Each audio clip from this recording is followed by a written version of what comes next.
রব্বুল আলামিন কোরআন নাযিল করে জানিয়ে দিলেন, ও দুনিয়াবাসী মনে রাখো, ওয়ালা তাকরাবুল ফাওয়াহিশা মা যাহারা মিনহা ওয়া মা বাতানা, তোমরা প্রকাশ্য গোপনে অশ্লীলতার সঙ্গে লিপ্ত হতে পারবে না। চিল্লে বলুন সুবহানাল্লাহ। তোমরা অশ্লীলতার সঙ্গে লিপ্ত হতেও পারবে না। তথা একটা নারীকে বাঁচানোর জন্য ইসলামের এই বারবার এই পদক্ষেপ। চিল্লে বলুন না সুবহানাল্লাহ। এরপরে এই নারীটাকে বিবাহ বন্ধনে আবদ্ধ দিই না দিই না আমরা, ভালো নারী খুঁজি আমরা, ঠিক বলছি না ভুল বলছি? তো এই নারী যখন পুরুষের আন্ডারে চলে যাবে, পুরুষ যেন তার উপরে অত্যাচার না করে, এজন্য রাসূল জানিয়ে দিল, ও দুনিয়াবাসী মনে রাখো, আল্লাহর কোরআন জানিয়েছে, হুন্না লিবাসুল লাকুম ওয়া আনতুম লিবাসুল লাহুন্না, তোমরা তাদের পোশাক, তারা তোমাদের পোশাক। চিল্লে বলে সুবহানাল্লাহ। এরপরে এই নারীটার ঔরাসে সন্তান হবে, আর সন্তানদের জন্য ঘোষণা দিয়ে দিল, দেখো এই নারীকে আমি আল্লাহর রাসূল এই নারীকে সম্মানের আসনে বসাতে বসাতে আমি রাসূল জানিয়ে দিলাম, একজন সন্তান হিসাবে তার মায়ের সেবা যত্নে জান্নাত পাওয়া যাবে। চিল্লে বলুন। মেরাবার মনে রাখুন, ও মুসলমান ঘরের সন্তান অবাক হয়ে যাবেন, মহান আল্লাহ পাক রব্বুল আলামিনের নবী প্যার নবী মুহাম্মদুর রাসূলুল্লাহ সাল্লাল্লাহু আলাইহি ওয়াসাল্লাম গোটা দুনিয়াবাসীকে জানিয়ে দিল, ও দুনিয়াবাসী মনে রাখো, এজন্য আমি মহান আল্লাহ পাকের নবী তোমাদেরকে বলে দিলাম, আল জান্নাতু তাহতা আখতাবিল উম্মাহাত, মাতৃজাতির পদতলে সন্তানের জান্নাত। একবার মুখ খুলে বলুন সুবহানাল্লাহ, আরো চিল্লে বলুন সুবহানাল্লাহ। ও আল্লাহর বান্দা, তবে মুসলমান ঘরের সন্তান মনে রাখতে হবে, কোন পিতা মাতাকে যদি কেউ অসন্তুষ্ট করে, পিতা মাতাকে যদি কেউ নারাজি করে, নিশ্চিতভাবে আল্লাহ দরবারে সেই বান্দাটা, আল্লাহর কাছে সেই ব্যক্তিটা ধরা পড়ে যাবে, সেই ব্যক্তিটা ধরা পড়বেই পড়বে। তবে পৃথিবীর দৃষ্টান্ত একটা দিলে আপনারা একটু ক্লিয়ার বুঝতে পারবেন। একজন বুজুর্গ মানুষ, আল্লাহর একজন মাহবুব বান্দা, উনি একদিন একটা মসজিদের ভিতরে অবস্থান করবার জন্য তথা নামাজের জন্য আল্লাহর ইবাদত ঘোষণা করবার জন্য মসজিদে ঢুকেছেন। মসজিদে ঢুকেই দেখলেন তার আগেই এই আল্লাহওয়ালা ব্যক্তি ঢোকার পূর্বেই একজন যুবক মসজিদে সুন্দরভাবে নামাজ আদায় করছে। চিল্লে বলুন সুবহানাল্লাহ। সুন্দরভাবে নামাজ আদায় করছে, তবে ওই যুবকের হাতটা পেঁচানো, কাপড় দিয়ে সুন্দরভাবে পেঁচানো। আল্লাহওয়ালার মনে কৌতূহল হলো, যুবকটা নামাজ পড়ছে সুন্দরভাবে, তবে হাতটা পেঁচানো কেন? হাতটা তো খোলা থাকা উচিত, নামাজের জন্য, তাহরিমা বাঁধার জন্য কান পর্যন্ত হাত ওঠাতে হবে। এরপরে রুকুতে যাওয়ার সময় খুব সুন্দরভাবে হাঁটুতে ধরতে হবে, সিজদায় যাওয়ার সময় হাতটাকে সুন্দরভাবে রাখতে হবে। তবে এই যুবকের হাতটা পেঁচানো কারণটা বুঝতে পারলেন না। মনে মনে কৌতূহল হলো, নামাজটা সুন্দরভাবে পড়ছে। আল্লাহর বান্দা মনে রাখুন, এই যুবক আল্লাহর বান্দা মনে রাখুন, আল্লাহর মাহবুব বান্দাটা যুবকের নামাজ শেষ হয়ে যাবার পরে ওই যুবককে ডাক মেরে বললেন, ও যুবক, তোমার হাতটা পেঁচানোর কারণটা কি? তুমি সুন্দরভাবে নামাজ পড়ছিলে, আমি দেখছিলাম অত্যন্ত সুন্দরভাবে আল্লাহর ইবাদত করছিলে, তবে তোমার হাতটাকে পেঁচানোর কারণটা কি একটু বলবে? তোমার হাতটা পেঁচানোর কারণটা কি একটু বলবে? বললে আমি একটু সন্তুষ্ট হতাম। যুবক আল্লাহর মাহবুব বান্দাকে ডাক মেরে বললেন, ও আল্লাহর মাহবুব বান্দা মনে রাখুন, না আমার হাতটাকে বাঁধার কারণটা অন্য কিছু নয়, বরং আমার হাতটাকে বাঁধার কারণটা হলো আমার হাতে পচন লেগেছে। আমার হাতে পচন লেগেছে, যার কারণে আমার এই হাতটা সুন্দরভাবে পেঁচানো। এ যুবক, ডাক্তার কবিরাজ করছো না কেন? বলে ডাক্তার কবিরাজ সব কিছু করবার পরেতেও এই রোগ সুস্থতার লাইন নেই। কেন? কারণটা অন্য কিছু নয়, কারণটা হলো রোগটা হলো আসমানের, আর আমি জমিনে চিকিৎসা করলে সারবে না। আল্লাহ ওয়ালা ব্যক্তির বুঝতে আর বাকি রইল না, তথা তিনি বুঝেই ফেললেন যে কোন ব্যক্তির বদদোয়া লেগেছে, কোন ব্যক্তির বদদোয়া লেগেছে। উনি ওই যুবকটা আর একটা উদাহরণ দিলেন, দেখো না আমার গ্রাম এই জায়গায়, তথা এমনটাই উদাহরণ দিলেন যে আপনার গ্রামে যদি আগুন লাগে আর আমার বাড়ি বসিরহাটের চাঁপাপুকুর এলাকায়, তো ওখানে যদি পানি ঢালা হয় এখানের আগুন লিপবে বলে মনে হয় বাবু? লিপবে বলে মনে হয়? এখন আমার বাড়ির ওখানে যদি আগুন লাগে এখানে পানি ঢালা হয়, লিপবে বলে মনে হয়? তাহলে যেখানকার রোগ সেখানে সুস্থতার কামনা করতে হবে। একটা হলো বান্দার হক আর একটা হলো আল্লাহর হক। যারা আল্লাহর হক ফাঁকি দেবে, আল্লাহ চাইলে মাফ করতে পারে, তবে বান্দার হক যদি কেউ হক নষ্ট করে, যত সময় বান্দা ক্ষমা না করবে তত সময় আল্লাহ ক্ষমা করবেন না। আল্লাহর বান্দা মনে রাখুন, ও মুসলমান করে সন্তান অবাক হয়ে যাবেন, প্রিয় নবী মুহাম্মদুর রাসূলুল্লাহ সাল্লাল্লাহু আলাইহি ওয়াসাল্লাম এজন্যই 1400 বছর আগে রাসূলুল্লাহ জানিয়ে দিলেন তোমরা তোমাদের পিতামাতাকে সেবা যত্ন করো। তবে ও মুসলমান করে সন্তান, যে বিষয়টাকে আপনাকে বোঝানোর জন্য, যে ঘটনাটাকে বোঝানোর জন্য আমি আপনাদের কাছে উপস্থাপন করেছি, ও আল্লাহর বান্দা এই যুবক ওই আল্লাহ ওয়ালা ব্যক্তিকে বলল, দেখুন আমার হাত পছন্দ লাগার কারণটা অন্য কিছু নয়, বরং আমি আমার মায়ের একমাত্র সন্তান, আমার মা আমাকে অত্যন্ত সুন্দরভাবে লালন পালন করেছে। তবে না না, আমার লালন পালন করার সময় আমার পিতা আমার জন্মের সময় মারা গেছে, তথা আমার জন্ম নেওয়ার পরই আমার পিতা মারা গেছে। এরপরে আমার মা আমাকে সুন্দরভাবে লালন পালন করেছে, এমন ভাবে লালন পালন করেছে, মা অনেক কষ্ট ক্লেশ করেছে আমাকে বড় করার জন্য, আমাকে উঁচু জায়গায় পৌঁছানোর জন্য আমার মা শত চেষ্টা করে আমাকে উঁচু জায়গায় পৌঁছেছে। এমনকি আমার মা শরীরে এত পরিমাণ কষ্ট করেছে, এক পর্যায়ে আমাকে বড় জায়গায় পৌঁছানোর জন্য আমাকে শিক্ষা পর্যন্ত প্রদান করেছে। আর আমি সেই শিক্ষিত তথা শিক্ষা অর্জন করে আমি চাকরিজীবী তথা একটা চাকরিও আমি পেয়েছিলাম। নানা চাকরি পাওয়ার পরে, এরপরে আমি চাকরিটা পাওয়ার পরে আমি অত্যন্ত সুন্দরভাবে আমার মাকে নিয়ে নিজের পৃথিবীর জমিনে তথা দুনিয়ার জমিনে আমি সুন্দরভাবে এই পৃথিবীর জমিনে বিচারণ করছিলাম। হঠাৎ করে একজন মহিলা আমার চোখে ভালো লেগে গেল, আর ওই মহিলাটাকে বিবাহ বন্ধনে আবদ্ধ হয়ে গেলাম। তবে না না, আমার মায়ের অনুমতি ছাড়াই আমি বিবাহ বন্ধনে আবদ্ধ হয়ে গেলাম। আমি আমার মায়ের অনুমতি ছাড়াই একজন মহিলা আমার চোখে ভালো লাগলো, ওই মহিলাকে দেখে আমি বিবাহ বন্ধনে আবদ্ধ হয়ে গেলাম। বিবাহ বন্ধনে আবদ্ধ হয়ে যাওয়ার পরে আমি আমার ওই স্ত্রীকে নিয়ে আমি বাড়িতে গেলাম। আমার মা আমাকে ডেকে বলল, বাবা আমি তোমাকে কষ্ট করে, অত্যন্ত কষ্ট করে তোমাকে লালন পালন করেছি, তুমি যদি একবার বলতে আমার পুত্র বধূকে আমি নিজ হাতে তাকে সাজিয়ে নিয়ে আসতাম, তবে সন্তান তুমি আমার সঙ্গে একবারও প্রয়োজন বোধ মনে করলে না বলার। তবে আমি কষ্ট অনুভব করছি না, তোমরা সুখে শান্তিতে জীবন অতিবাহিত করো। মায়ের দোয়া তথা পিতামাতার দোয়া সর্বদাই সন্তানের জন্য ভালো থাকে না খারাপ থাকে? ভালো থাকে। তো মা এই দোয়াটা করলেন। তবে বাবু সব পুত্র বধূরা যে খারাপ হবে এটা নয় বাবু, কারণ তারা তো মায়ের জাত, ঠিক বলছি না ভুল বলছি? তবে সমাজে কিছু পুত্রবধূ যারা অশান্তির মূল কারণ হয়ে থাকে, তবে সবাই না বলে কিছু, এই কিছুর ভিতরে এই একটা।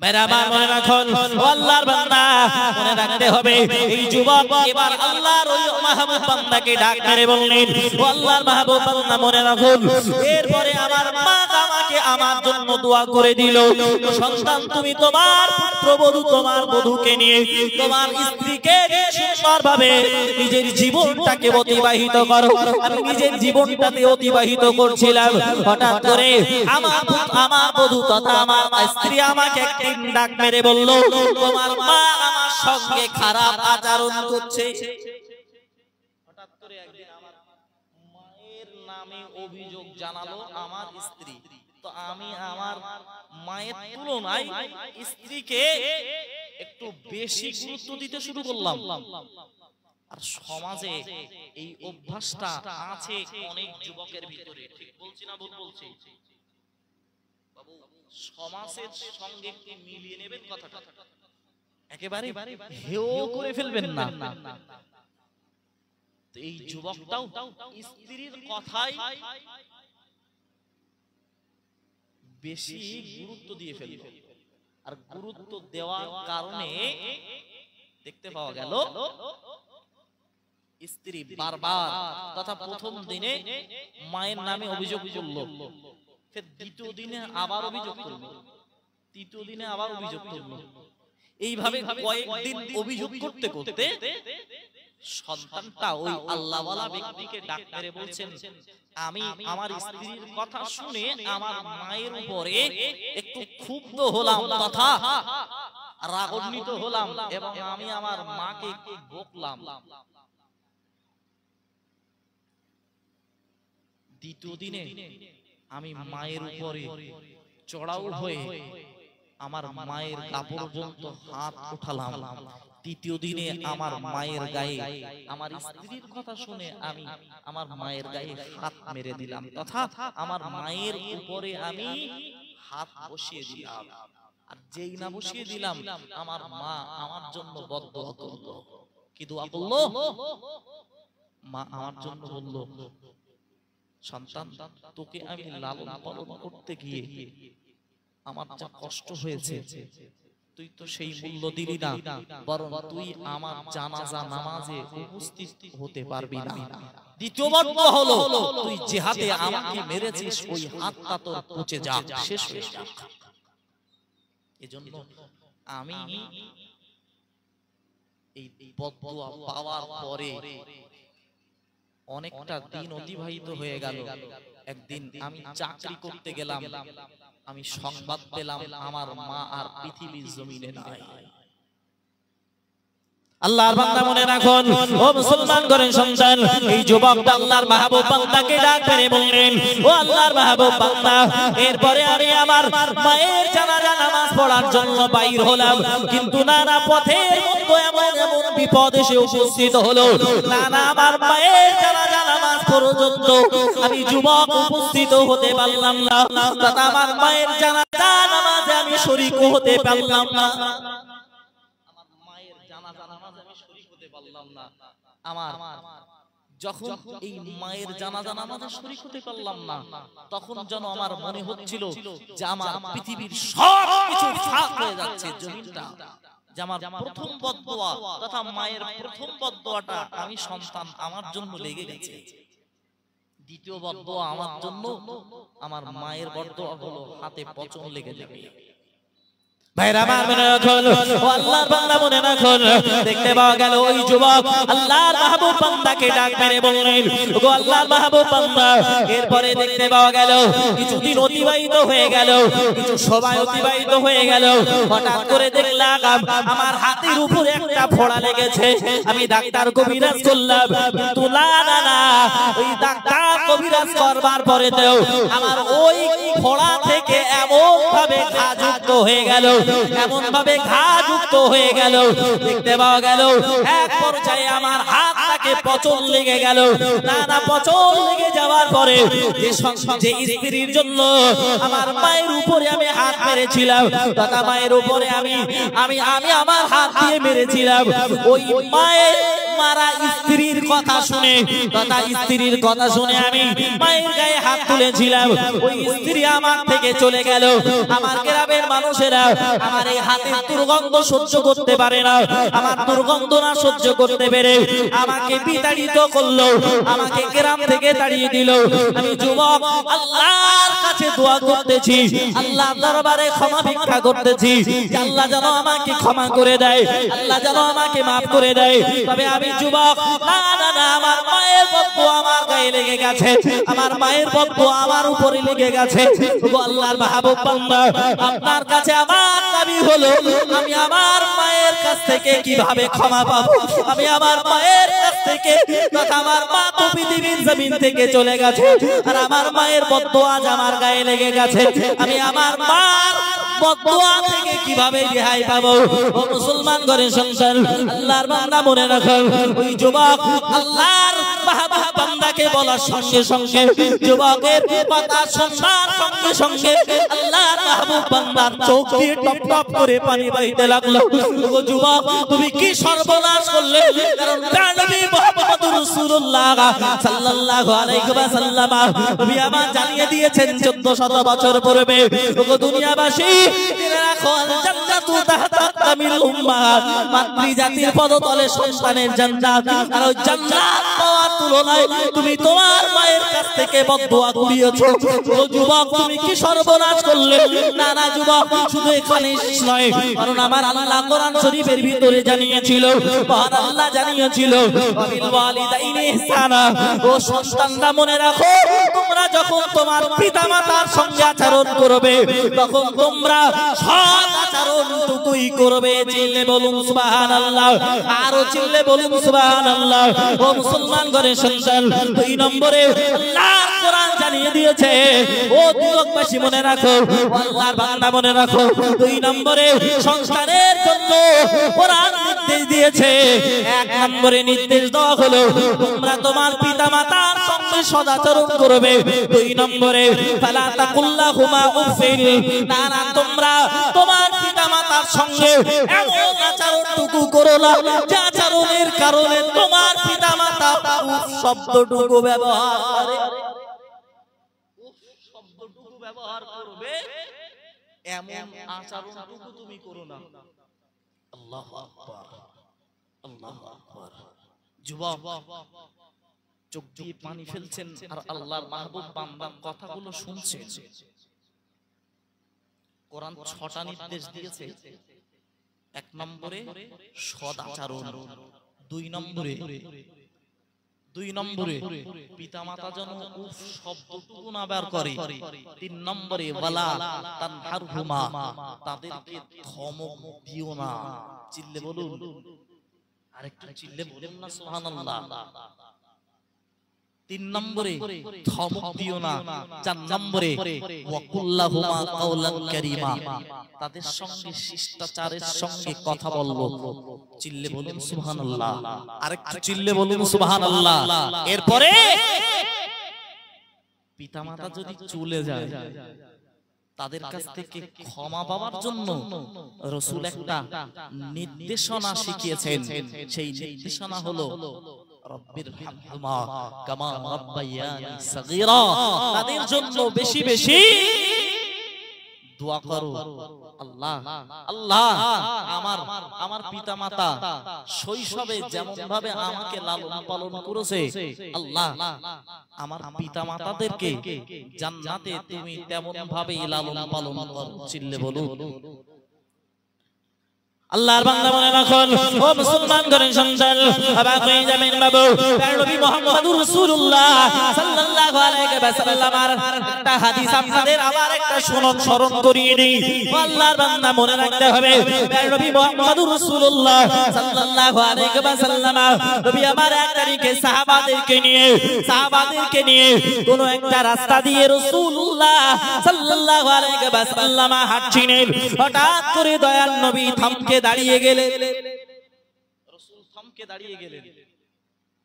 দাঁড়িয়ে গিয়ে রাসূল সাহাবাদেরকে বললেন, ও সাহাবারা, এই জায়গায় কবর আছে কিনা একটু দেখো না। সাহাবারা হ্যাঁ বলল, কবর আছে। বলে এই জায়গায় যে কবরটা আছে এই কবরটাই এত পরিমাণ আযাব হচ্ছে, এত পরিমাণ আযাব হচ্ছে, তোমরা দেখলে ওই আযাব দেখলে তোমরা পৃথিবীতে তোমাদের ঘুম, তোমাদের খাওয়া দাওয়া সব উঠে যাবে, ভীত সন্ত্রস্ত হবে এবং মানুষকে কবরস্থানে দাফন করতে ভুলে যাবে। কবরস্থানে মাটিতে দাফন করতেও তোমরা ভয় ভীত সন্ত্রস্ত হবে। রাসূল সাহাবাদেরকে নিয়ে ওই কবরের আযাবটাকে মাফ হওয়ার জন্য দোয়া করলেন, আল্লাহর দরবারে হাত ওঠালেন। রব্বুল আলামিন আল্লাহ, আমি আপনার নবী এই কবরের জন্য হাত উঠিয়েছি, আল্লাহ আপনি maaf করে দিন, আল্লাহ আপনি ক্ষমা করে দিন। ও মুসলমান ঘরের সন্তান, অবাক হয়ে যাবেন বাবু, দেখতে পাওয়া গেল আল্লাহ পাক রব্বুল আলামিন নবী মুহাম্মদুর রাসূলুল্লাহ সাল্লাল্লাহু আলাইহি ওয়াসাল্লাম দোয়াটাকে কবুল করলেন না।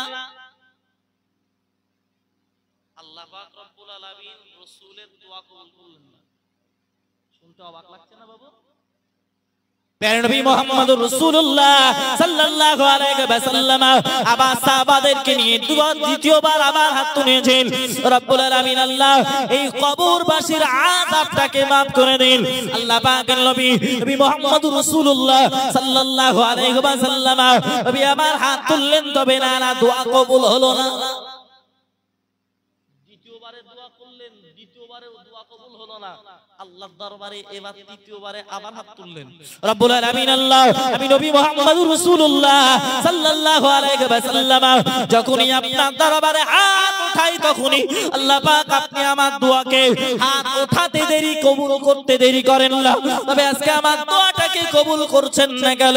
আল্লাহ পাক রব্বুল আলামিন ইলহাম দয়া তথা আল্লাহ পাক রব্বুল আলামিন ফেরেশতা জিবরাইলকে পাঠিয়ে দিলেন, দয়ার নবী মুহাম্মদুর রাসূলুল্লাহ সাল্লাল্লাহু আলাইহি ওয়াসাল্লাম দরবারে পাঠিয়ে দিলেন, দয়ার নবী দরবারে পাঠিয়ে দিয়ে দয়ার নবীকে জানিয়ে দেওয়া হলো, ইয়া রাসূলুল্লাহ ইয়া হাবিবাল্লাহ হুজুর, না না না এই ব্যক্তিটার জন্য আপনার দোয়া কবুল হবে না, কারণ এই মানুষটার জন্য তার মায়ের বদদোয়ার কারণে আযাব হচ্ছে, মায়ের বদদোয়ার কারণে আযাব হচ্ছে।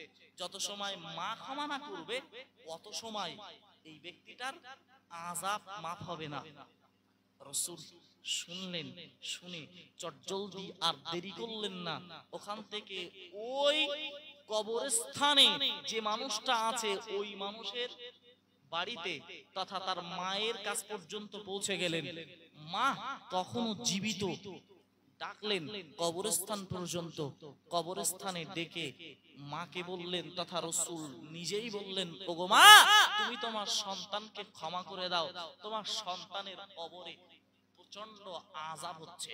মা বললেন, ইয়া রাসূলুল্লাহ ইয়া হাবিবাল্লাহ হুজুর আমি ক্ষমা করব না, আপনি এখনো আমার যদি পিঠ খোলেন তথা আমি পিঠ দেখাই এখনো পর্যন্ত পিঠে আমার সন্তানের আঘাতের দাগ এখনো পর্যন্ত রেখাগুলো আছে। বলুন নাউজুবিল্লাহ। সন্তান মাকে এত পরিমাণ প্রহার করেছে, সেই কষ্টে মা ক্ষমা করবেন না বলেছে।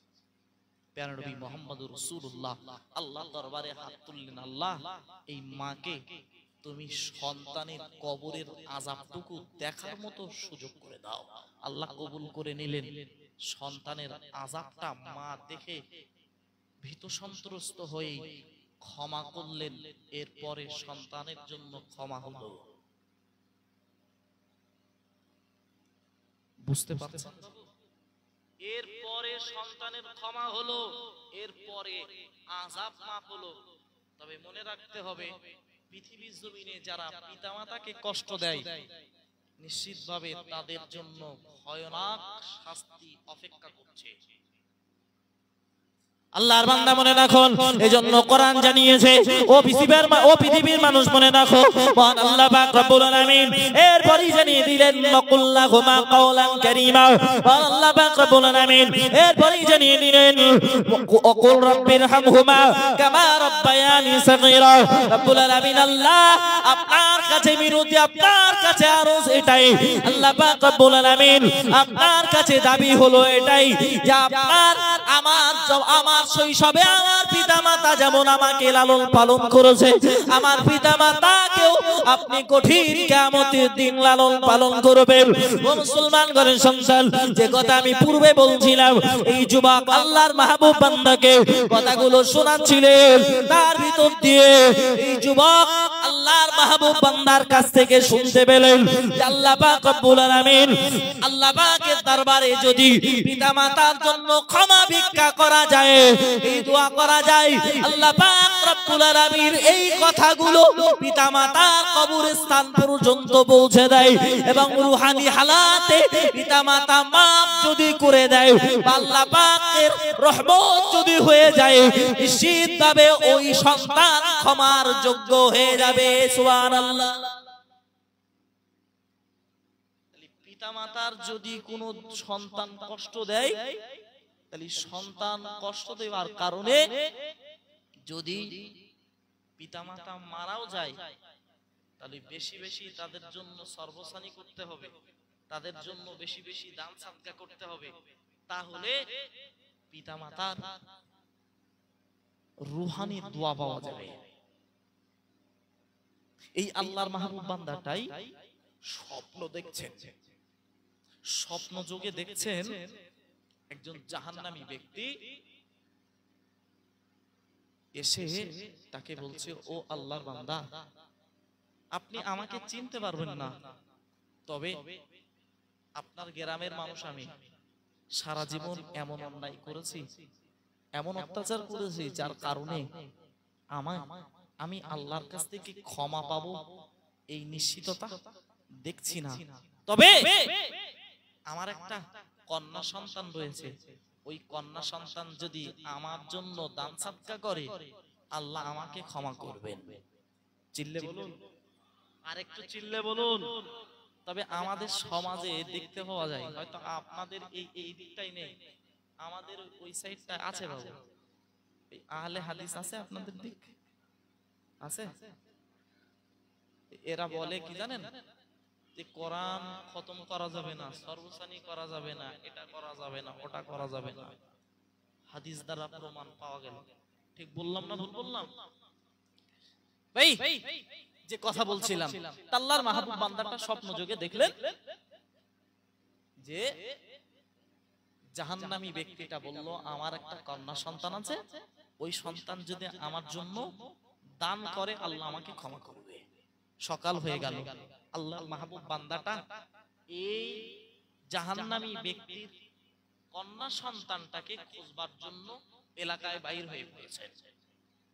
আল্লাহর বান্দা মনে রাখুন, ও মুসলমান ঘরের সন্তান, এক পর্যায়ে দেখতে পাওয়া গেল, মানুষের কাছ থেকে সন্ধান করতে করতে দেখতে পাওয়া গেল, এক পর্যায়ে মানুষেরা বলল, ও আল্লাহর মাহবুব বান্দা, আপনি ওই মহিলার কাছে যাবেন না, কারণ ওই মহিলা দুশ্চরিত্রা, খারাপ মহিলা, নিজের শরীরকে ব্যবসা করে থাকে। এই মহিলার কাছে আপনি যাবেন না, আপনার সম্মানের ক্ষতি হবে। তবে স্বপ্ন যোগে কি দেখেছেন, মেয়ে যদি কিছু দান করে তাকে ক্ষমা হয়ে যাবে। আল্লাহর বান্দা মনে রাখুন, ও মুসলমান ঘরের সন্তান, দেখতে পাওয়া গেল এই আল্লাহর মাহবুব বান্দাটা থামলেন না, বরং ওই মহিলার কাছে যাওয়ার জন্য প্রস্তুতি নিলেন। তবে এক পর্যায়ে ওই মহিলা পর্যন্ত পৌঁছে গেল, মহিলা তার চরিত্র মতন ওই আলেম তথা আল্লাহর মাহবুব বান্দাকে দেখেই বলল, ও আলেম ব্যক্তি, ও মাওলানা সাহেব, তোমার কাছে তথা তুমি আমার কাছে কি পাওয়ার জন্য এসেছো? তুমি আমার কাছে কি পাওয়ার জন্য এসেছো? বলুন নাউজুবিল্লাহ, একটু চিল্লে বলুন না নাউজুবিল্লাহ। আলেম গিয়েছে কি জন্য? পিতার জন্য। তবে বাবু আস্তে কথা বলেন না, এই কোচি, আলেম ব্যক্তিটা গিয়েছে তার পিতার জন্য। তবে এই দুশ্চরিত্রার মহিলাটা বলল, তুমি আমার কাছ থেকে কি পেতে চাও? আল্লাহর বান্দা মনে রাখুন, ওই যুবকটা আল্লাহর মাহবুব বান্দা বললেন, না না মা, তোমার কাছ থেকে আমার কিছু পাওয়ার নেই, বরং তোমার কাছে এসেছি। আমি রাত্রে বেলা স্বপ্ন যুগে দেখেছি তোমার আব্বাজান জাহান্নামী হয়ে গেছে, তোমার আব্বাজান জাহান্নামী হয়ে গেছে, তোমার আব্বাজান আল্লাহর দুজকে গ্রেফতার হয়ে গেছে। তবে তুমি কন্যা সন্তান হিসাবে তুমি যদি তোমার পিতার জন্য কিছু দান করো, আল্লাহ পাক রব্বুল আলামিন তোমার দানের ওসিলায় তোমার পিতার আযাবটাকে maaf করবেন। আমি স্বপ্ন যুগে দেখেছি, তাই তোমার কাছে এসেছি। তবে মনে রাখতে হবে, ওই দুশ্চরিত্রার মহিলাটা বলল, আল্লাহর বান্দা বলে রাখুন, না না, তোমাকে আমি কিছু দান করতে পারবো না। বলুন নাউজুবিল্লাহ। বরং ঠাট্টা তুচ্ছতাচ্ছিল্যের সঙ্গে এই মহিলাটা বলল, এ আলেম, আমি কি দান করব? আর আমি দান করলে আমার আব্বা জান্নাতে যাবে? হতেই পারে। তুচ্ছতাচ্ছিল্যের সঙ্গে হাতে ছিল একটা কলুস, আর ওই কলুসে ছিল একটু পানি। ওই পানিটা ঠাট্টার সঙ্গে ছুঁড়ে দিল আলেমের গায়ের দিকে। যাও, এই তোমার এই পানিটা দান করলাম। এই তুচ্ছতাচ্ছিল্যের সঙ্গে ছুঁড়ে ফেলে দিল পানিটা। আলেম মানুষটা, আল্লাহর এই মাহবুব বান্দা ওলি মানুষটা নিজেকে সংযত করলেন, তথা পানি থেকে বাঁচার জন্য একটু সরে গেলেন, নিজে বেঁচেও গেলেন পানি থেকে, তথা পানি গায়ে লাগতে দিলেন না। আল্লাহ দরবারে দোয়া করলেন, আল্লাহ, পৃথিবীতে সন্তান এমন হয়, আল্লাহ এই সন্তানকে তুমি হেদায়েত দান করো বলে মনক্ষুণ্ণ হালাতে চলে আসলেন বাড়িতে। রাত্রে বেলা স্বপ্নযোগে আবার ওই জাহান্নামী ব্যক্তিটা জান্নাতি হালাতে স্বপ্ন দেখতে শুরু করলেন। চিল্লে বলুন।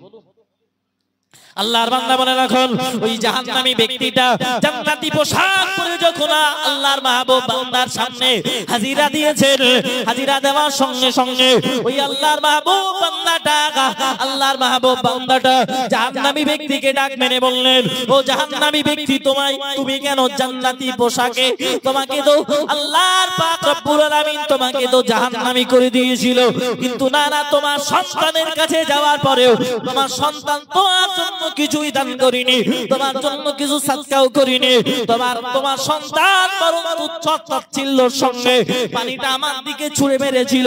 ওই সময় আল্লাহর মাহবুব বান্দার দিকে লক্ষ্য করে ওই জাহান্নামী ব্যক্তিটা বলল, ও আল্লাহর মাহবুব বান্দা, না না, আমার কন্যা সন্তানটা তুচ্ছতাচ্ছিল্যের সঙ্গে আপনার দিকে পানিটা ছুঁড়ে দিয়েছিল, আর পানিটা ছুঁড়ে দেওয়ার সঙ্গে সঙ্গে ওই পানিটা যে জায়গায় পড়েছিল ওই জায়গায় কিছুদিন ধরে একটা ছোট্ট প্রাণী ক্ষুধার্ত অবস্থায় পানির পিপাসায় ছটফট করছিল, আর ওই পানিটা ওই প্রাণীর গায়ে তথা গালের উপরে পড়ার কারণে ওই প্রাণীটা সজাগ হয়ে যায়, যার কারণে দেখতে পাওয়া যায় ওই প্রাণীটা আল্লাহর দরবারে দোয়া করেন, রব্বুল আলামিন, আল্লাহ, যার কারণে আমি পৃথিবীর জমিনে পানি পেয়েছি, আল্লাহ পাক রব্বুল আলামিন তাকে তুমি ক্ষমা করে দাও, তাকে তুমি মাফ করে দাও। আল্লাহ পাক রব্বুল আলামিন ওই ছোট্ট প্রাণীর দোয়াটাকে কবুল করে নিয়ে আমি আমার জন্য জাহান্নামটাকে হারাম বানিয়ে আল্লাহ আমার জন্য জান্নাত বানিয়ে দিলেন। চিল্লে বলুন সুবহানাল্লাহ, আরো চিল্লে বলুন সুবহানাল্লাহ।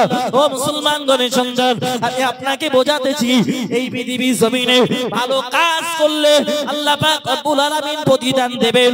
তবে না না, পৃথিবীর জমিনে যদি পিতামাতা চলে যায়, না না, আপনাকে তুচ্ছতাচ্ছিল্যের সঙ্গে নয়, বরং ভালোভাবেই আপনি দান করতে হবে। আমি শুধু দৃষ্টান্ত দেওয়ার জন্য উদাহরণটা টেনেছি, তবে এই ঘটনাটি আপনার সম্মুখে বর্ণনা করেছি। তবে না না, আপনার পিতামাতা যদি চলে যায়, আপনি অবশ্যই খালিস দিলে নিশ্চিতভাবে তার নামে সর্বসানির ইন্তজাম করবেন, কোরআন খতমের ইন্তজাম করবেন, তার জন্য দোয়ার ব্যবস্থা করবেন, তার কবরের সামনে গিয়ে বারবার দোয়া করবেন রব্বিরহামহুমা কামা রাব্বায়ানি সাগীরা, রব্বিরহামহুমা কামা রাব্বায়ানি সাগীরা। যদি এই দোয়া আপনি করতে পারেন তাহলে আজ আপনি লিখে রাখুন, আপনার সন্তানগুলো আপনার কাছ থেকে শিখে আপনার ইন্তেকালের পরেও আপনার সন্তানরা আপনার কবরে যাবে। আর আপনি যদি আপনার পিতামাতার জন্য এতটুকু না করেন, নিশ্চিতভাবে আপনি লিখে নেন আপনার সন্তানগুলো আপনি আপনার পিতার সঙ্গে যেমন আচরণ করবেন, আপনার সন্তানও আপনার সঙ্গে এমন আচরণটাই করবে, আপনার সঙ্গে তেমন আচরণটাই করবে। তবে মুসলমান ঘরের সন্তান আল্লাহর বান্দা, যদি যারা যারা পিতামাতাকে সেবা যত্ন করেছে তারা পৃথিবীতে এক একজন আল্লাহর মাহবুব বান্দা হয়েছেন। চিল্লে বলুন। বাইজিদ বুস্তামির ঘটনা সবাই জানেন, জানেন না? জানেন না? হযরত ওয়াইস করুনি রাদিয়াল্লাহু তাআলা আনহুর ঘটনা আপনারা সবাই জানেন। মায়ের দোয়ার কারণে পৃথিবীর জমিনে আর রসুলের নিজের গায়ের জামাটুকু হযরত ওয়াইস করুনি পেয়েছিলেন। আবু বকর ছিল, উসমানে গনি ছিল, হযরত আলী ছিল, तमाम বড় বড় সাহাবারা ছিল, কিন্তু ওয়াইস করুনি একদিনের তরেও রাসূলকে চোখে দেখেনি। এরপরেও রাসূলের জামা বলো হযরত ওয়াইস করুনির নসিবে ঘটেছিল। চিল্লে বলুন। তবে এই নসিবে ঘটার কারণ ইতিহাস, লম্বা ইতিহাস, মায়ের দোয়ার কারণে। চিল্লে বলুন। একটুখানি না বললে আপনাদের মনে ক্ষোভ থাকবে, একটুখানি শুনেন। রাসূল পাক সাল্লাল্লাহু আলাইহি সাল্লাম 1 তারিখে সাহাবাদেরকে ডেকে বলছেন, ও সাহাবারা, আমার ইন্তেকালের পরে আমার জুব্বাটা তোমরা হযরত ওয়াইস করুনিকে পৌঁছে দেবে। কোথায় বাড়ি? রাসূল সব ঠিকানা বলে দিলেন, রাসূল সব ঠিকানা বলে দিলেন। এরপরে সাহাবারা জিজ্ঞাসা করলেন, হযরত ওমরে ফারুক জিজ্ঞাসা করলেন, ইয়া রাসূলুল্লাহ, হাবিবাল্লাহ হুজুর, আপনার কাছে আমাদের দাবি হযরত আবু বকর রয়েছে, হযরত ওমরে ফারুক রয়েছে, হযরত আলী রয়েছে, উসমানে গনি রয়েছে, রাসূলের আপনার तमाम বড় বড় সাহাবা রয়েছে, আপনি কাউকেই আপনার জুব্বা দেওয়ার কথা বলেননি, ওয়াইস করুনিকে কেন দেওয়ার কথা বলেছেন? রাসূল বললেন, ও আমার সাহাবারা, তোমরা ওয়াইস করুনিকে তোমরা যেদিন সাক্ষাৎ করবে সেদিন তার পরিচয় সম্পর্কে জেনে নেবে। চিল্লে বলুন, আরেকটু চিল্লে বলুন। मेरा मानना रखो नबी मोहम्मद रसूलुल्लाह सल्लल्लाहु अलैहि वसल्लम সাহাবাদের ডাক মেরে বললেন, ও আমার সাহাবারা মনে রাখো, ও আমার সাহাবীরা জেনে রাখো, আমার ইন্তেকাল হয়ে যাবে, আমার ইন্তেকাল হয়ে যাবার পরে আমার জুব্বাটা তোমরা ওয়াইস করুনিকে দিয়ে দেবে। ও মুসলমান ঘরের সন্তান, নবী মোহাম্মদ রাসূলুল্লাহ সাল্লাল্লাহু আলাইহি ওয়াসাল্লাম পৃথিবীর জমিন থেকে বিদায় নিলেন। নবী বিদায় নেওয়ার আগে তবে সাহাবারা জিজ্ঞাসা করেছিলেন, রাসূলুল্লাহ, ইয়া হাবিবাল্লাহ, হুজুর তার দেখতে কেমন হবে, তার আকৃতিটা কেমন হবে? রাসূলুল্লাহ সাল্লাল্লাহু আলাইহি ওয়াসাল্লাম সবকিছু আল্লাহ পাকের নবী মুহাম্মদুর রাসূলুল্লাহ সাল্লাল্লাহু আলাইহি ওয়াসাল্লাম সবকিছু সাহাবাদেরকে বর্ণনা দিয়েছিলেন। তবে বর্ণনা দেওয়ার পিছনে কারণটা হলো আল্লাহ পাক রব্বুল আলামিন হযরত ওয়াইস করুনির বারবার ওয়াইস করুনির সঙ্গে দয়ার নবীর দিদার তথা স্বপ্ন যুগে দিদারটাকে ঘটিয়ে দিয়েছিলেন। চিল্লে বলুন সুবহানাল্লাহ, আরো চিল্লে বলুন সুবহানাল্লাহ। তাই দয়ার নবী মুহাম্মদুর রাসূলুল্লাহ সাল্লাল্লাহু আলাইহি ওয়াসাল্লাম সবকিছু বর্ণনাগুলো সুন্দরভাবে দেওয়ার সক্ষমতা হয়েছিল। এবং দয়ার নবীর সাহাবারা এক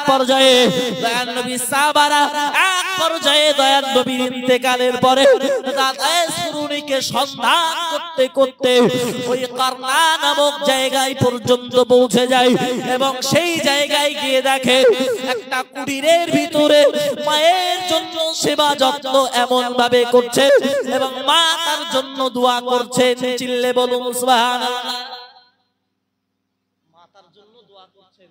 ও মুসলমান ঘরের সন্তান, আল্লাহর বান্দা, যারা পৃথিবীর জমিনে মায়ের দোয়া পাবে তারা পৃথিবীর জমিনে আল্লাহর মাহবুব বান্দা হতে কোনো বাধা আসবে না। চিল্লে বলুন, আরেকটু চিল্লে বলুন সুবহানাল্লাহ।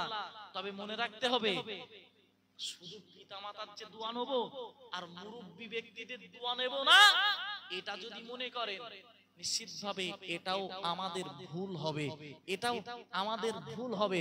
কারণ পিতামাতাদের সমতুল্য মুরব্বী মানুষেরা। চিল্লে বলুন না সুবহানাল্লাহ। রাসূলুল্লাহ সাল্লাল্লাহু আলাইহি ওয়াসাল্লাম মসজিদে নববীতে একদিন নামাজ পড়াচ্ছেন, তথা নামাজের জন্য দাঁড়িয়ে গেছেন রাসূলুল্লাহ সাল্লাল্লাহু আলাইহি ওয়াসাল্লাম। আর হযরত আলী রাদিয়াল্লাহু তাআলা আনহু উনি নামাজের জন্য বাহির হয়েছেন, নামাজ পড়বেন। রাসূলের পিছনে নামাজ যেন ছেড়ে না যায়, রাকাত যেন ছেড়ে না যায়, এজন্য রাসূলের সাহাবা তথা রাসূলের জামাতা হযরত আলীও এমন একটা সময় বাইর হয়েছে, যে সময়ে বাইর হয়েছেন ওই সময়ে মসজিদে নববী পর্যন্ত গেলে রাসূল যে সময়ে নামাজে দাঁড়াবেন নামাজটা সুন্দরভাবে ধরতে পারবেন, সেই সময়ে সুন্দরভাবে নামাজটা ধরতে পারবেন, এমন একটা সময়ে বাহির হয়েছে। আল্লাহর বান্দা মনে রাখুন ও মুসলমানগণের সন্তান, ও আল্লাহর বান্দা, তবে হযরত আলী রাদিয়াল্লাহু তাআলা আনহু আজকে যে পথ দিয়ে মসজিদে নববীতে বাইর হয়েছেন যাবার জন্য, ওই পথটা হলো চিকন, ওই পথটা হলো সরু, ওই পথটা গলি পথ। ওই পথ দিয়ে আজকে আলী রাদিয়াল্লাহু তাআলা আনহু ঢুকেছেন নামাজ পড়ার জন্য, নামাজের জন্য ঢুকেছেন। তবে নামাজের জন্য ঢুকেছেন বটে, আলী কিছু দূর যেতে না যেতে দেখলেন একজন মুরব্বী মানুষ ওই গলিতে আগে থেকেই উপস্থিত। এমন একটা গলি, হযরত আলী যদি সাইড দিতে বলে তাহলে ওই মুরব্বী মানুষের কষ্ট হবে, ওই মুরব্বী মানুষের কষ্ট হবে। আর পিছনে গেলে আস্তে আস্তে গেলে নামাজ ছেড়ে যাবে, নামাজ ছেড়ে যাবে। আলী টেনশনে পড়ে গেলেন, আমি নামাজ ছেড়ে দেব তথা রাকাত ছেড়ে দেব, না মুরব্বী ব্যক্তির পিছনে যাব। হযরত আলী চিন্তা ভাবনা করতে করতে নিজের মনকে বা জিজ্ঞাসা করলেন, ওগো আলী, তুমি মুরব্বীর পিছনে যাবে না রাকাত ছেড়ে দেবে? আলীর মন গাওয়া দিল, মুরব্বী ব্যক্তিদের আল্লাহ ভালোবাসেন, অতএব রাকাত ছেড়ে গেলে অসুবিধা হবে না, সব হয়তো একটু কম পাওয়া যাবে, তবে মুরব্বী মানুষদের কষ্ট দিলে আল্লাহ অসন্তুষ্ট হবে। আলী, বরং তুমি মুরব্বী ব্যক্তিদের পিছনে পিছনেই হাঁটো। চিল্লে বলুন। ভাইরা আমার মনে রাখুন, ও আল্লাহর বান্দা, এদিকে রাসূলুল্লাহ সাল্লাল্লাহু আলাইহি ওয়াসাল্লাম মসজিদে নববীতে সময় হয়ে গেল নামাজের। দয়ার নবী মুহাম্মদুর রাসূলুল্লাহ সাল্লাল্লাহু আলাইহি ওয়াসাল্লাম মসজিদে নববীতে সাহাবাদেরকে নিয়ে নামাজের জন্য দাঁড়িয়ে গেলেন। দয়ার নবী আমার সূরা ফাতিহা শুরু করলেন, এরপরে সূরা ফাতিহার পরে একটা কেরাত মিলিয়ে দিলেন, এরপরে দয়ার নবী মুহাম্মদুর রাসূলুল্লাহ সাল্লাল্লাহু আলাইহি ওয়াসাল্লাম রুকুতে চলে গেলেন। আর রুকুতে চলে যাওয়ার সঙ্গে সঙ্গে আল্লাহ পাক রব্বুল আলামিন আল্লাহ ফেরেশতা জিবরাইলকে ডাক মেরে বললেন, ও জিবরাইল, আর দেরি করো না, আলী মুরব্বী ব্যক্তির সম্মান করেছে, এখনো পর্যন্ত আলী দয়ার নবী মুহাম্মদুর রাসূলুল্লাহ সাল্লাল্লাহু আলাইহি ওয়াসাল্লামের পিছনে উপনীত হতে পারেনি, পিছনে যেতে পারেনি, অতএব আলী এখনো পর্যন্ত যেতে পারেনি। ও আমার ফেরেশতা জিবরাইল, আর দেরি করো না, বরং মুরব্বী ব্যক্তিকে সম্মান করেছে আলী। আমি আল্লাহ মুরব্বী ব্যক্তিদের ভালোবাসি, আমি আল্লাহ তাআলা মুরব্বী ব্যক্তিদের পছন্দ করি। আলী যখন পছন্দ করেছে, ও যাও, ও ফেরেশতা জিবরাইল যাও, চলে যাও, আমার নবীর রুকুটাকে লম্বা করতে বলো। চিল্লে বলুন সুবহানাল্লাহ, আরো জোরে বলুন সুবহানাল্লাহ। নবী মুহাম্মদুর রাসূলুল্লাহ সাল্লাল্লাহু আলাইহি ওয়াসাল্লাম সাল্লাম নবী আমার দাঁড়িয়ে গেলেন তথা রুকুটা লম্বা করলেন রুকুটা লম্বা করলেন দয়াল নবীকে জানিয়ে দেওয়া হলো ইয়া রাসূলুল্লাহ ইয়া হাবিবাল্লাহ হুজুর আপনি রুকুটাকে লম্বা করুন আল্লাহর ফেরেশতা জিবরাইল দয়াল নবীকে জানিয়ে দিলেন ইয়া রাসূলুল্লাহ ইয়া হাবিবাল্লাহ হুজুর আপনার সাহাবা আপনার জামাতা আলী এখনো পর্যন্ত মসজিদে নববীতে উপনীত হতে পারেনি যত সময় না পর্যন্ত আলী মসজিদে নববীতে না উপনীত হবে কত সময় পর্যন্ত আপনি আপনার রুকুটাকে লম্বা বানিয়ে দেন আপনি লম্বা বানিয়ে যান আপনি লম্বা বানিয়ে যান আমি ফেরেশতা জিবরাইল আপনাকে যত সময় না পর্যন্ত ইঙ্গিত না দেব তত সময় পর্যন্ত আপনি মাথাটা উত্তোলন করবেন না আপনি রুকু থেকে মাথাটা উত্তোলন করবেন না ও মুসলমান ঘরের সন্তান আল্লাহর বান্দা এদিকে আলী টুকটুক করে মুরব্বির পিছনে আস্তে আস্তে এক পর্যায়ে নবী সাহাবা হযরত আলী মসজিদে নববীতে উপনীত হয়ে গেল তবে রাসূলুল্লাহ সাহাবা রাসূলুল্লাহ জামাতা যে টাইমে উপনীত হলো ওই টাইমে রাসূলুল্লাহ সহ সাহাবারা তখনও পর্যন্ত রুকুতে জোরে বলুন সুবহানাল্লাহ চিল্লে বলুন না সুবহানাল্লাহ হযরত আলী রুকুটা পেয়ে গেলেন রুকুটা পাওয়া মাত্রই জিবরাইল এবার রাসূলকে জানিয়ে দিলেন ইয়া রাসূলুল্লাহ আপনি এবার মাথাটা তুলুন আপনার আলী এবার মসজিদে নববীতে এসে গেছেন মসজিদে নববীতে এসে গেছে রাসূল নামাজ শেষ করলেন নামাজ শেষ করে সাহাবাদের দিকে তাকালেন আলীকে ডাক মারলেন ও আলী তুমি কি কাজটা করলে যে কাজের কারণে আজকে তুমি মসজিদে নববীতে আসতে দেরি করলে হযরত আলী বললেন ইয়া রাসূলুল্লাহ ইয়া হাবিবাল্লাহ আমি তো মসজিদে নববীতে খুব বেশি সময় বিলম্ব করে আসিনি আপনাকে তো রুকুতে পেয়েছি রাসূল বললেন রুকু তুমি পাওনি তোমাকে পাওয়ানো হয়েছে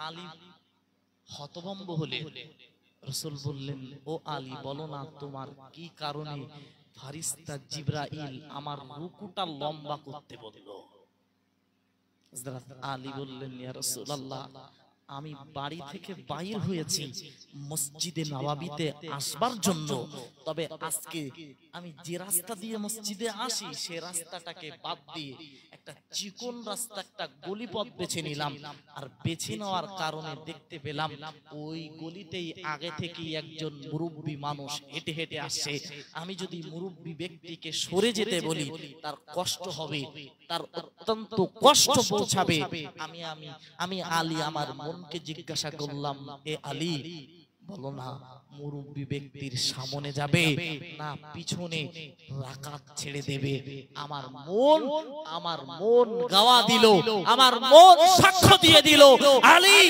তুমি মুরব্বি ব্যক্তির পিছনে চলো আল্লাহ মুরব্বি ব্যক্তিকে ভালোবাসেন পছন্দ করেন আমার মন যেই বলে দিল আমি আলী মুরব্বি ব্যক্তির পিছনে আসলাম রাসূল বললেন আলী তোমার মর্যাদাটাকে আল্লাহ বাড়িয়ে দিয়েছেন তুমি মুরব্বি ব্যক্তির সম্মান করেছো আর আল্লাহ তোমার সম্মানটাকে আসমানে বাড়িয়ে দিয়েছেন চিল্লে বলুন আরেকটু চিল্লে বলুন সুবহানাল্লাহ ভাইরা আমার মনে রাখুন ও মুসলমান ঘরের সন্তান ও আল্লাহর বান্দা এজন্য পিতামাতার সঙ্গে মুরব্বি ব্যক্তিদের সম্মান আপনাকে করতে হবে ও আল্লাহর বান্দা এবারে আসুন আলীর আরেকটা মর্যাদা তথা আলীকে সম্মানের আসনে আল্লাহ পাক রব্বুল আলামিন উপনীত করার আরেকটা দৃষ্টান্ত দি নবী মুহাম্মদুর রাসূলুল্লাহ সাল্লাল্লাহু আলাইহি ওয়াসাল্লাম নবী আমার কোন এক সময়ে সাহাবাদেরকে নিয়ে এক জায়গা থেকে যুদ্ধ থেকে ফিরছিলেন হঠাৎ করে দয়াল নবী মুহাম্মদুর রাসূলুল্লাহ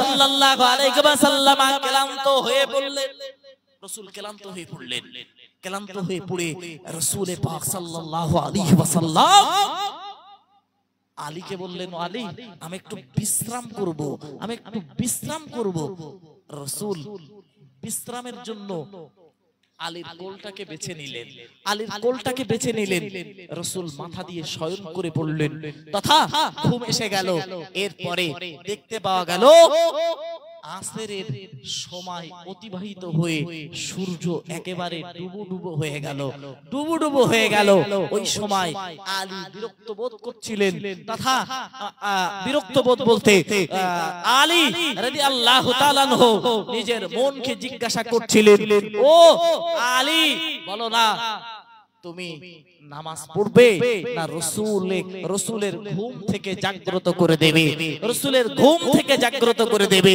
হযরত আলী রাদিয়াল্লাহু তাআলা আনহুর মন গাওয়া দিয়েছিল না রাসূলের ঘুম যদি ভেঙে যায় কষ্ট হবে রাসূলের এজন্য রাসূল ঘুমিয়ে যাক আমি নামাজটাকে পরে কাজা করে দেব রাসূল এরপরে দেখতে পাওয়া গেল রাসূলের ঘুম ভাঙলো ততক্ষণে সূর্য একেবারে ডুবো রাসূল আলীকে জিজ্ঞাসা করলেন আলী তুমি ডাকলে না কেন আমি ঘুমিয়ে গেলাম তোমার কোলে তুমি ডাকলে না কেন হযরত আলী বললেন ইয়া রাসূলুল্লাহ আমি নামাজটা পরে পড়ে নিতে পারতাম তবে ঘুম ভাঙালে আপনার এই ক্লান্ত দেহ আর আপনার ক্লান্ত দেহটা তো ঠিক হতো না এজন্য আমি আলী আপনাকে ডাকিনি এরপরে রাসূল পাক সাল্লাল্লাহু আলাইহি সাল্লাম আলীর রাসূলের প্রতি ভালোবাসার কারণে আলী রাদিয়াল্লাহু তাআলার জন্য আল্লাহর দরবারে প্যারা নবী মুহাম্মদুর রাসূলুল্লাহ দোয়া করলেন আল্লাহ আমার জন্য আমার আলী আমার জন্য সময় ব্যয় করেছে আমাকে না দেখে নিজের সময়টাকে অতিবাহিত করেছে ও রব্বুল আলামিন আল্লাহ আপনি আলীর ভালোবাসায় তথা আমার ভালোবাসায় আপনি সূর্যটাকে এমন জায়গায় এনে দেন যে জায়গায় আনলে আলীর আসরের নামাজ কাজা হবে না চিল্লে বলুন দোয়া করতে দেরি রাসূলের সূর্য উঠে যেতে দেরি হয়নি চিল্লে বলুন ভাইরা আমার মনে রাখুন ও মুসলমান ঘরের সন্তান আল্লাহর বান্দা নবী মুহাম্মদুর রাসূলুল্লাহ সাল্লাল্লাহু আলাইহি ওয়াসাল্লাম এই পর্যায়ে ছিলেন মুরব্বি একদিকে ছিলেন মুরব্বি অপরদিকে ছিলেন নবী ও আল্লাহর বান্দা ও মুসলমান ঘরের সন্তান একদিকে নবী মুহাম্মদুর রাসূলুল্লাহ সাল্লাল্লাহু আলাইহি ওয়াসাল্লাম আলীর জন্য ছিলেন মুরব্বি এবং অপরদিকে নবী সম্মান করার কারণে আলীর মর্যাদা আল্লাহ পাক রব্বুল আলামিন বাড়িয়ে দিলেন একবার বলুন সুবহানাল্লাহ আরো চিল্লে বলুন সুবহানাল্লাহ ও আল্লাহর বান্দা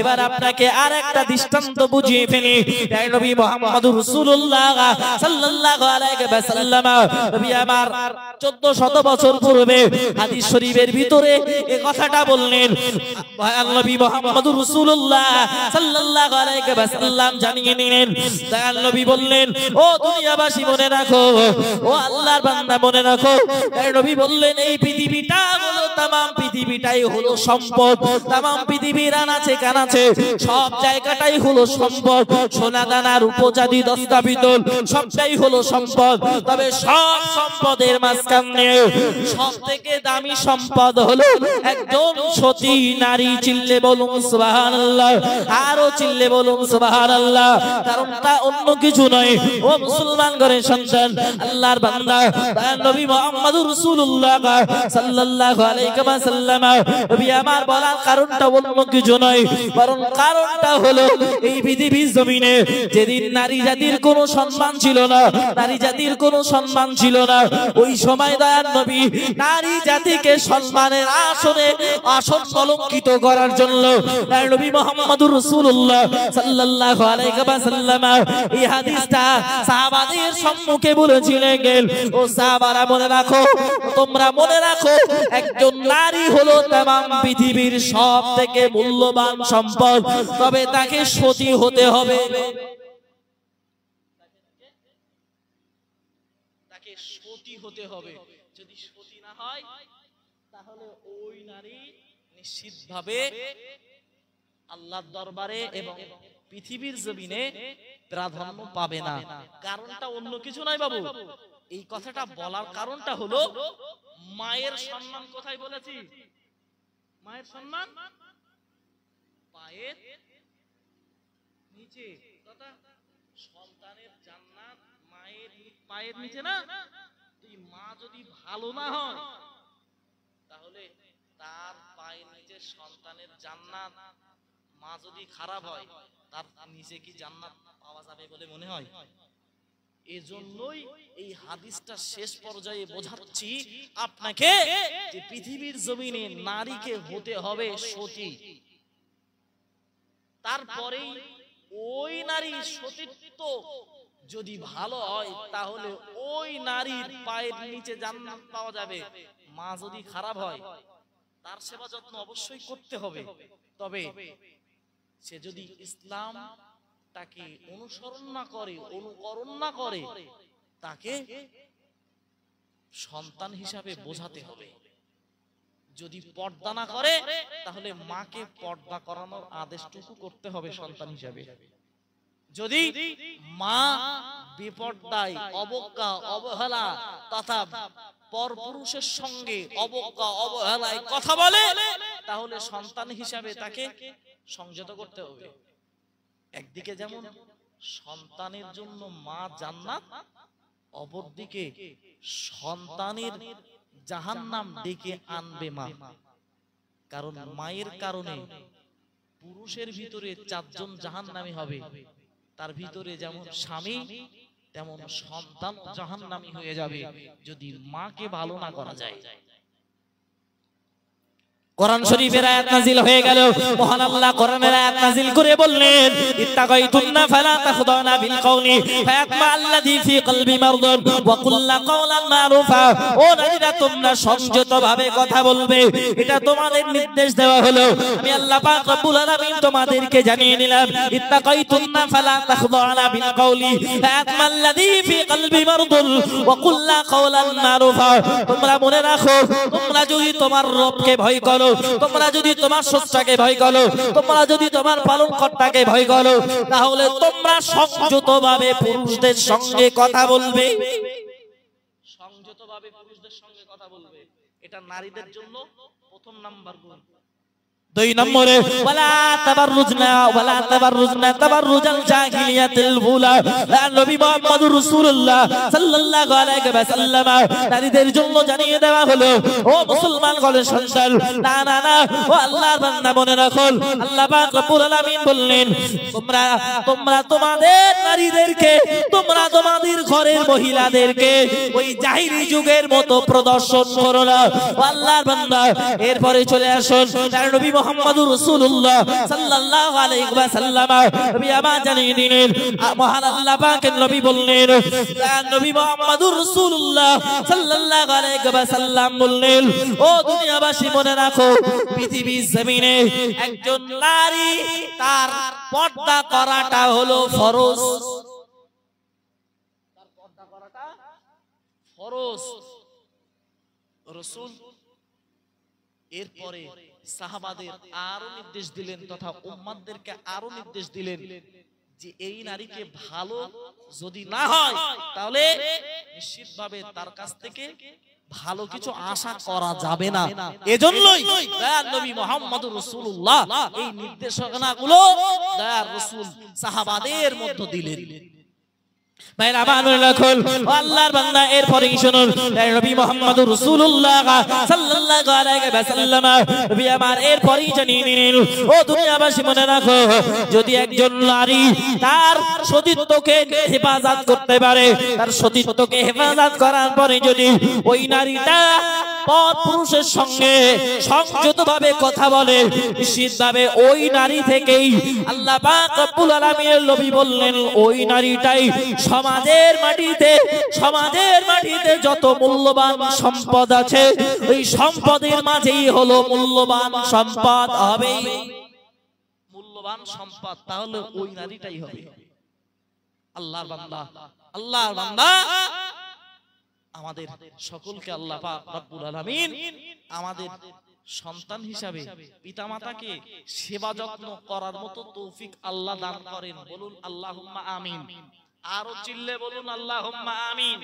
এবং সন্তান হিসাবে মায়ের উপরে যে দায়িত্ব কর্তব্যগুলো, এক নম্বরে মা যদি পর্দাশীল না হয় তাহলে মাকে পর্দাশীল হওয়ার জন্য বলতে হবে। দুই নম্বরে মাকে সংযত ভাবে পুরুষদের সঙ্গে কথা বলার নির্দেশনা জারি করতে হবে। তিন নম্বরে ওই মাকে কোরআন সুন্নাহর আলোকে জ্ঞান অন্বেষণের জন্য কথা বলতে হবে। চার নম্বরে ওই মাকে এই আদেশ দিতে হবে, মা তুমি যখন আমার জন্য জান্নাত, তুমি যখন আমার জন্য জান্নাত, তবে তোমার জন্য আমি জাহান্নামের কারণ হতে পারি। তুমি যদি বেপরদা হও, তুমি যদি পুরুষদের সঙ্গে অবহেলায় নিজেকে সংযত না রাখো, তাহলে আমি জাহান্নামী হতে পারি। এজন্য মা তোমার জন্য 4 নম্বর তোমার জন্য দাবি হলো যে তুমি মা হিসাবে তুমি সন্তানদের হকগুলো রীতিমতো পালন করো। হক পালন করা বলতে অনেক সেগুলো আবার সে বিস্তার হয়ে যাবে। নাম রাখতে হবে, তাকে সুন্দরভাবে তথা সুশিক্ষিত করতে হবে সন্তানকে। এইভাবে অনেকগুলো আবার গুণ একের পর গুণ এসে যাবে। তবে আর বিস্তার করব না। আল্লাহ পাক রব্বুল আলামিন আমাদের সকলকে শোনা এবং বোঝার থেকে আমলে জিন্দেগিতে আনার মতো তৌফিক দান করুন। বলুন আল্লাহুম্মা আমিন।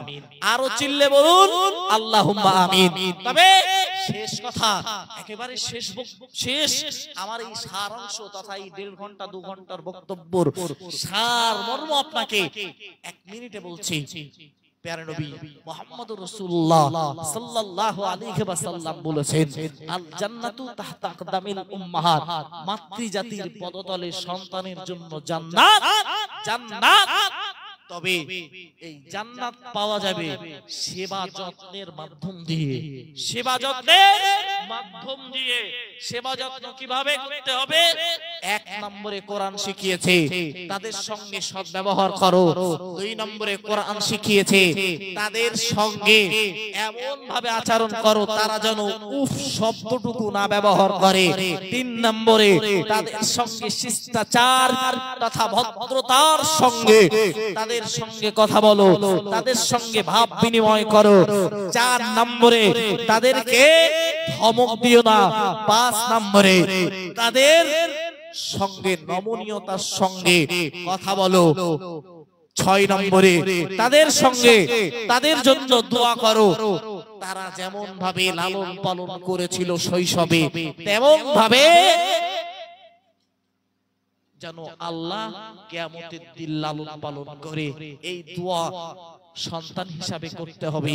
এরপরে পৃথিবীর জমিন থেকে যদি পিতামাতা চলে যায়, বিদায় নেয়, তাদের জন্য সর্বসানি করতে হবে, তাদের জন্য দোয়া করতে হবে, তাদের জন্য মাগফিরাত কামনা করতে হবে।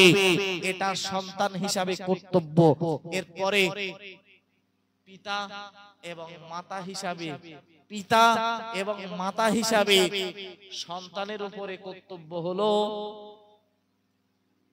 হলো সন্তানকে সুশিক্ষিত করবে, সুন্দর নাম রাখবে ইত্যাদি। এরপরে সন্তান পিতামাতার উপরে কি দায়িত্ব? 1 নম্বরে সন্তান হিসাবে পিতামাতাকে তথা মাতাকে বিশেষ করে সংযত হওয়ার কথাটুকু বলবে। কারণ হাদিস দ্বারা পাওয়া যায়, রাসূল বলেছেন একজন নারীর কারণে 4 জন জাহান্নামী হবে। এই 4 জনের ভিতরে সন্তানও পড়বে। এজন্য সন্তান হিসাবে মাতা তথা মাকে সংযত হওয়ার কথা বলতে হবে। একেবারে সার কথাই যদি তাকে সংযত হতে বলা যেতে পারে, তাহলে দায়িত্বটা সন্তানের উপর থেকে অনেকটা আরূপ হবে। আল্লাহ আমাদের সকলকে শোনা এবং বোঝার থেকে বেশি বেশি আমলে জিন্দেগিতে আনার তৌফিক দান করেন। বলুন আল্লাহুম্মা আমিন। এবং শেষ কথা, যদি পিতামাতার সেবা যত্ন না করতে পারি, কমপক্ষে তাদের জন্য কষ্টটুকু না দিই। কারণ কষ্ট যদি দেই, তাদের বদদোয়া যদি লেগে যায়, পৃথিবীর জমিনে রাসূল বলেছে 3টে জায়গায় দোয়া কবুল হতে বিন্দু পরিমাণ দেরি হয় না।